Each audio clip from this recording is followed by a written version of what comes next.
The CPUSA abandoned Marxism-Leninism. So this is a link somebody has in the chat. Thank you, John. From Unity Struggle Unity. We read a piece from the Unity Struggle Unity journal about COVID a while back. Just waiting for this to load. In its members' own words, the CPUSA, Communist Party of the United States, abandons Marxism-Leninism. This is dated today, April 4. On March 29, the National Committee of CPUSA released an article entitled Build the Party, Build the Clubs, a so-called discussion document for the forthcoming convention. However, as the party tacitly confirmed in its article, How Does the Communist Party Elect Its Leadership?, no genuinely democratic discussion will be possible at the convention. So that's why they're so shitty just decade after decade. There was somebody recently that was like, what party do I join? I haven't seen anything from CPUSA pretty much since the Gus Hall years. I'm not sure a lot has changed. You know, they still are kind of, as they said on Twitter, small d Democrats. I feel like that particular linguistic blunder kind of sums it up. But anyway, continuing this article, the very mechanisms that CPUSA leadership lauds as, quote, probably the most democratic process possible, okay, are actually tools of centralized control which stifle emerging revolutionary voices within the party and protect the interests of an entrenched clique of desiccated opportunists, such as John Bachtel and the current co-chairs of the party, Joe Sims and Rossana Cabran. Yeah, John Bachtel used to be the chair as well, not that long ago. I think. Oh yeah, he was the guy we read an article about. I think from Comrade Rene about how he was like an Obama campaign guy. He worked for Obama, and then he was like yeah. This is, I mean, when they talk about CPUSA leadership being opportunist, I mean, people talk about CPUSA versus DSA. And I'm like, if you want to do one of the two, go join DSA, because they at least don't pretend to be Marxist-Leninist. And they have a much bigger base, and they're actually doing real work. I mean, I've seen the DSA do actual real work, and, you know, it varies widely depending on where you are. The chapters or locals are, like, really different from place to place.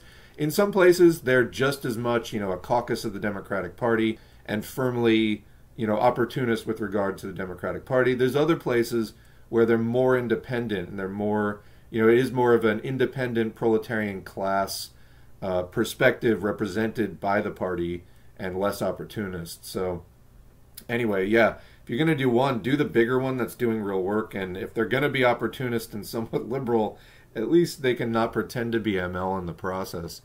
I think that's just extra harmful. But anyway, the slate system, as the Clarion has highlighted in the cult-building tendency, is a slate which enables the outgoing National Committee to re-elect itself and bolster the compliant toadies within its ranks. It all but guarantees the expulsion or ostracization of clubs and party members who aren't in on the grift.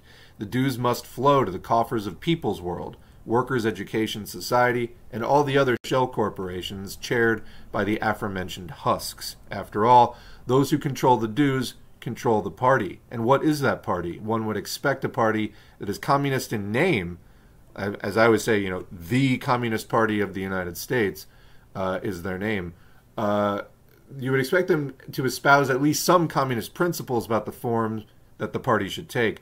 According to Build the Party, Build the Clubs, the, quote, cadre model of a revolutionary working class party tailored to fit Russia's conditions at the turn of the century, give me a fucking break, has been replaced as conditions have changed, unquote, and, quote, in its stead, at Lenin's initiative, the international communist movement adopted new organizational principles for countries with bourgeois democracies. This new version was called a mass party. Well, you have a vanguard party and you have mass parties, but, I mean, the vanguard and the masses are different things. The vanguard is just a relative term. It means the most class-conscious portion of the masses. And so there's a party for the vanguard because a certain discussion is possible there, and then there's parties to help direct and guide mass and just organize mass behavior and mass struggle. So anyway, their justification here rests on the phrases conditions have changed. That's what they revisionists are always like, you know, explaining to you why Marx is no longer relevant or Lenin is no longer relevant, etc.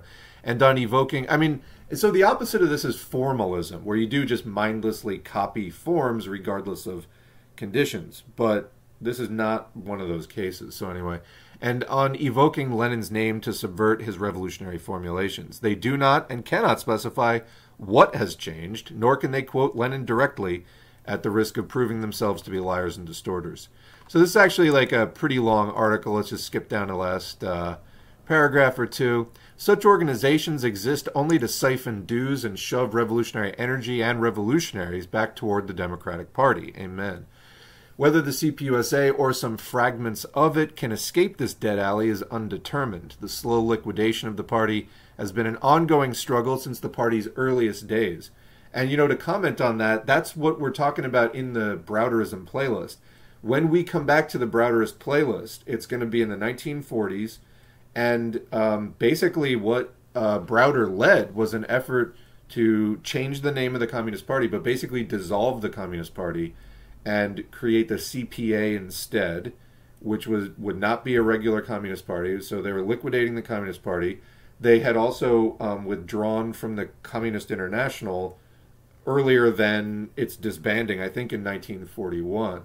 So, yeah, I mean, the liquidation of the party, that was definitely part of Browderism and Browder's revisionism. So, but if CPUSA actually develops party activists who are well-versed in theory and practice, as well as the history of Marxist-Leninist politics, as they claim to want to do in Build the Party, Build the Clubs, then those activists could well become the counter-revolutionary leadership's gravediggers. Yeah. I mean, and that's what we would love to see. You have, on the one hand, Infracel's been out there for years. For people who don't know what that is, there's another channel, Infrared. We call them Infracell because they're basically fucking, like, fascist incels. But they're like, we need a takeover of CPUSA to turn them into, like, a more vigorous, opportunist, revisionist, you know, pro-Russia, China kind of thing. But no, we need actual Marxism-Leninism in there. And, you know, far from it for me to be like, go take over CPUSA. I don't know if that's really worth the effort. What I would like to see is people studying anti-revisionist and just, you know, regular, because Lenin was anti-revisionist, obviously. You know, look at pieces like Marxism and Revisionism. Lenin was obviously anti-revisionist, and when we talk about anti-revisionism, it's trying to hold to Lenin's updating of Marxism for the era of imperialism and proletarian revolution in the 20th century. So, yeah, I mean, we want to stick to that. And I would like to see people studying that and, you know, doing mass work while also forming the kind of smaller groups of, you know, vanguard study. That would be great. But, I mean, bottom line, we do need to rebuild the mass organizations like labor unions, which are at an all-time low right now, starting maybe to have a little bit of an uptick. But as far as membership, they're really at an all-time low. And so you need to get that going again.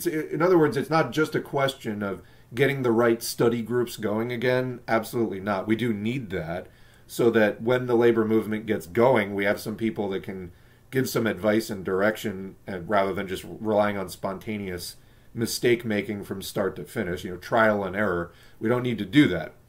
We have 175 years of Marxism and 200 years of socialist struggle to draw from. You know, people who study that, like I do, and like other people that, you know, I know there's a lot of people that just house the videos. Everything I put out, they're just there on it, re-listening. That's awesome. You know, I was going to say, to a certain extent, the channel has grown a lot, at least superficially. The subscriber count on the YouTube is up to like 21,400. And that's awesome. But at the same time, if you dig past that, a lot of the videos don't really have more views than they did 2 years ago, which tells me something. There is increased nominal interest in communism, Marxism, Marxism-Leninism. That's good. And I would much rather that people read at least 2 or 3 Marxist-Leninist audiobooks than 0. So that's great. And there are certain videos that have, you know, 15,000, 20,000 views that are dense theory texts. And that's awesome that people are getting into that and starting to digest it. I would much rather that they get, you know, 2 or 3 audiobooks into their system than zero. But what I'm seeing is there still isn't that kind of mass drive, for the really challenging stuff. I mean, I think that as far as the theory text, some of it has gone up more recently, like in the last year. Some of the like Hoja texts about China and whatnot have gotten up to like 2,000 views, which again is great for you're listening to like a 2-hour, pretty dense, audiobook by some guy that died decades ago, and so on. For a lot of people that just sounds boring. But we're getting people that are getting into that. But again, as the channel sub count goes up, I'm still finding that the numbers on those audiobooks aren't going up so much. So we're seeing a lot of people that click the subscribe button, and hey, that's great. It's, getting the channel around to more people, and maybe they listen to The State and Revolution, maybe they listen to Value, Price, and Profit, maybe they listen to Reform or Revolution by Luxemburg, etc. I'd rather them, listen to at least a few things than zero. But it's still not really deeply entrenched. I think that if you look at the channels that are growing more rapidly, it's the easier to digest content that isn't very challenging and that tells people what they want to hear, whether it's that, the Democratic Party is reformable and they're your friend, or whether it's just we just have to root for Russia, or, whatever other kind of bullshit it is that does not really challenge people to think in a revolutionary way. Okay, so, that's one of the lessons that I've learned running this channel. We still haven't seen that, and so I'm still waiting for that. But for those who are here and those who are, actually they're like, when you drop the next, it's funny to me. I get comments like, when's the next audiobook? When's the next, and I'm like, whoa, are you even a patron? Like, are you even like supporting, not that that's a requirement, but it's like, hey, if you want to see more content, drop a few dollars in there, because it literally is buying, my time. I will give as much time to this as I possibly can afford to. You can help me afford more of it, is what I'm trying to say.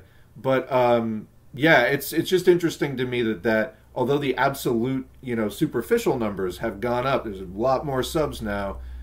A lot of people really struggle with engaging at that deeper level. And okay, it is what it is. But the good news is there's at least 1,000 of us that are regularly getting into the theory, and, we 1,000 can do a lot, is what I'm trying to say.